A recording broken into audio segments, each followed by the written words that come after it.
साथियों, पिछले भाग में हमने ईरान और इजराइल के बीच की ऐतिहासिक दुश्मनी और हाल के तनाव के बारे में चर्चा की थी। लेकिन आज हम इतिहास के ऐसे एक क्षण पर आ पहुंचे हैं जो शायद मध्य पूर्व का नक्शा ही बदल सकता है।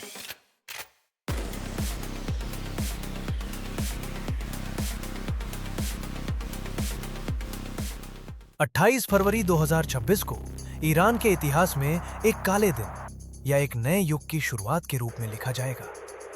इजराइल और अमेरिका के संयुक्त सैन्य ऑपरेशन, जिसे इजराइल ने ऑपरेशन रोरिग लायन और अमेरिका ने ऑपरेशन एपिक फ्यूरी नाम दिया था, उसने ईरान के दिल तेहरान पर बड़ा प्रहार किया। और इस हमले की सबसे बड़ी खबर थी ईरान के सर्वोच्च नेता आयतुल्ला अली खमेनी की मृत्यु। अमेरिकी और इजरायली मीडिया के दावे के अनुसार तेहरान स्थित खमेनी के निवास पर हुए सटीक हवाई हमले में उनकी जान चली गई। शुरुआत में ईरान ने इस बात को छिपाने की कोशिश की, लेकिन 1 मार्च की सुबह ईरान के सरकारी टेलीविजन ने आधिकारिक रूप से खमेनी की मृत्यु की पुष्टि कर दी। 86 वर्ष की उम्र में खमेनी का अंत होना ईरान के इस्लामिक गणराज्य के लिए एक बड़ा झटका है।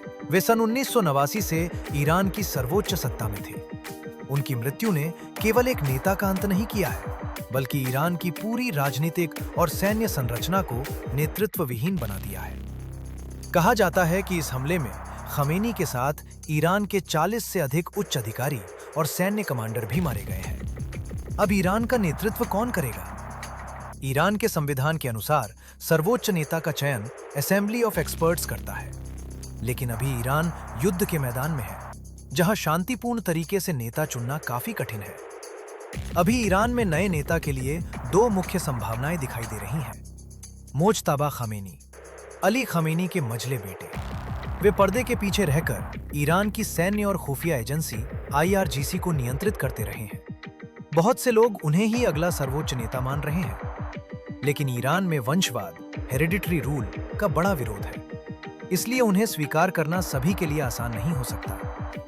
अली रेजा अराफी, एक प्रभावशाली धर्मगुरु जिन्हें सुरक्षा एजेंसियों का भी समर्थन प्राप्त है। लेकिन सवाल यह है, क्या नया नेता ईरान को इस युद्ध से बचा पाएगा, या ईरान के अंदर ही गृह युद्ध शुरू हो जाएगा?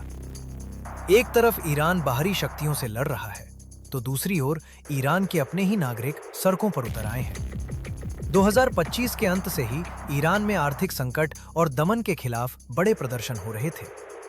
खामेनी की मृत्यु की खबर सार्वजनिक होते ही तेहरान और अन्य शहरों के कुछ हिस्सों में लोगों द्वारा जश्न मनाने और तानाशाह का अंत के नारे लगाने के वीडियो सामने आए हैं। अमेरिकी प्रतिबंधों के कारण ईरान की मुद्रा रियाल इतिहास के सबसे कमजोर स्तर पर पहुंच गई है। जनता भूख और महंगाई से त्रस्त है।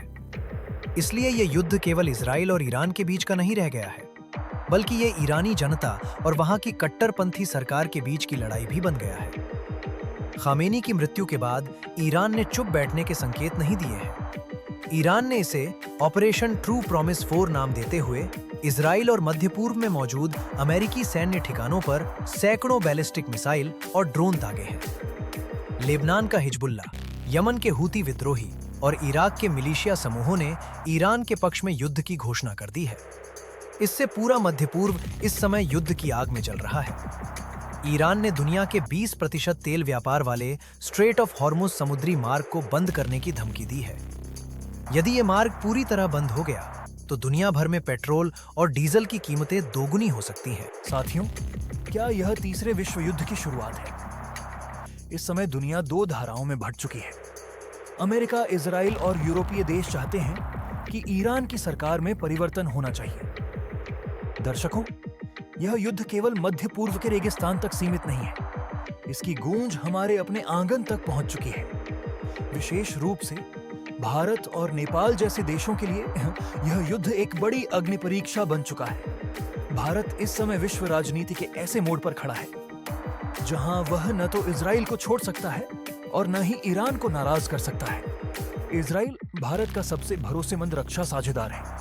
तकनीक, कृषि और सैन्य हथियारों के मामले में भारत इजराइल पर काफी निर्भर है। दूसरी ओर ईरान में स्थित चाबहार पोर्ट भारत के लिए मध्य एशिया और रूस तक पहुंचने का एकमात्र सुरक्षित मार्ग है। यदि ईरान में अस्थिरता बढ़ती है तो भारत का अरबों डॉलर का निवेश डूब सकता है। भारत ने अब तक किसी का पक्ष न लेते हुए शांति और संवाद की बात की है।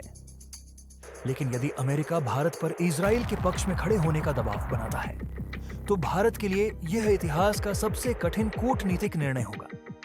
युद्ध केवल बम नहीं बरसाता, यह गरीब और मध्यम वर्गीय परिवार की रसोई पर भी सीधा हमला करता है।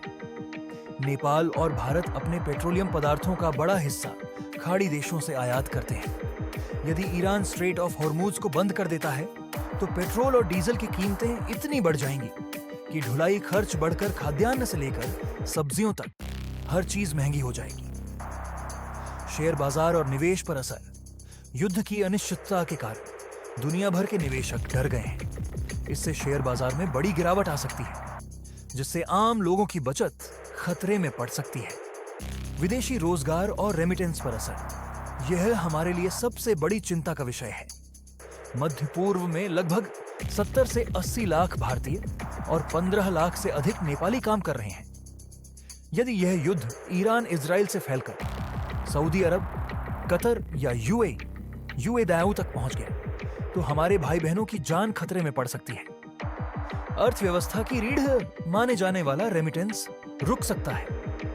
लोगों को स्वदेश लौटने की स्थिति आ सकती है, जिससे बेरोजगारी की बड़ी लहर आएगी और देश की अर्थव्यवस्था ठप हो सकती है। दूसरी ओर, चीन ईरान का समर्थन करके अमेरिका का ध्यान यूक्रेन और ताइवान से हटाना चाहता है।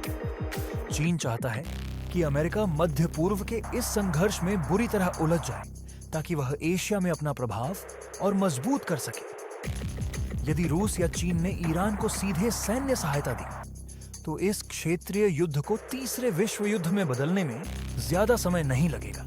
साथियों, ईरान इस समय अपने इतिहास के सबसे कठिन मोड़ पर खड़ा है।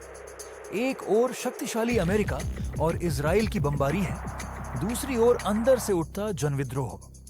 क्या खामेनी के अंत के साथ ईरान में 48 साल पुरानी इस्लामिक सत्ता का भी अंत हो जाएगा, या ईरान और अधिक कट्टर बनकर दुनिया में एक और बड़े महायुद्ध का बीजारोपण करेगा?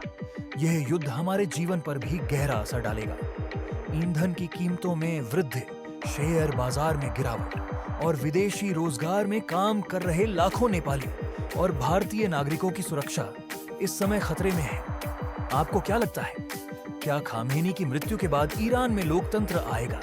यह ईरान और भी भयानक युद्ध में उतर जाएगा? क्या अमेरिका और इजराइल का यह कदम सही था? अपने विचार नीचे कमेंट में जरूर लिखें। सब्सक्राइब करें और घंटी आइकन दबाना न भूलें। अगले वीडियो में फिर मिलेंगे। धन्यवाद।